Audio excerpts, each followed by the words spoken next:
I honestly think LTA just didn't know what to do with it, as it's sort of the first electric car they had to test as a second hand. I think there's an R&D and there's different processes for that.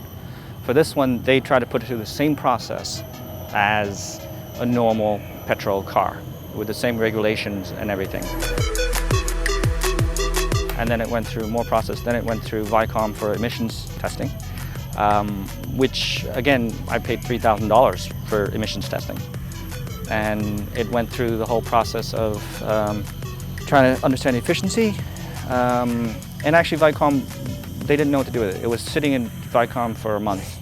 I was like, what's going on? And I went there and it was dusty sitting at Vicom. I asked them, like, what are you doing? They're like, we don't know. LTA wanted more documentation. We provided it. They wanted a declaration that I would not charge using the public infrastructure, the public EV infrastructure. I would only charge at home. I gave the declaration. And then, they gave me the green light to register the car. So the formal letter, certificate. And I looked at it and I was like, why am I getting charged a CEVS? $15,000. I should be getting $30,000 rebate. Went all the way up to talk to the head of inspection to make my case. And he just says, no, it's UN ECE Regulation 101 is what Singapore complies to based on the EU standards, and it doesn't comply. And at that point, it's been 7 months, and I said, I'm just going to pay it, get on the road, deal with that later. If I wanted additional testing and all this stuff, I don't know when I would get the car.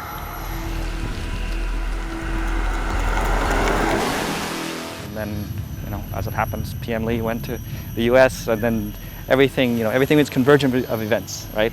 Became top of mind. I wrote in again, but it's at a point where I'd sort of said, well, let's see what happens on social media. Everything sort of bubbled up a week ago. The news sort of grew and it got Elon's attention. All I know is that he tweeted that he spoke to the Prime Minister and the Prime Minister would investigate, right? That's great. That's wow, right? There's a response from someone who cares. And the Prime Minister, also responded, or the PMO's office responded, yes, looking into it. Great movement. There's it doesn't quite, not what I expected, and so I'm actually very hopeful that I think we'll have a good outcome for EVs in Singapore.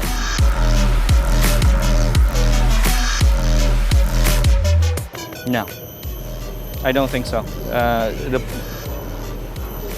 The policies are set, the things are done. Even if policies change, it's unlikely we'll be grandfathered. It's unlikely to go back. It is, it's the cost of being a pioneer.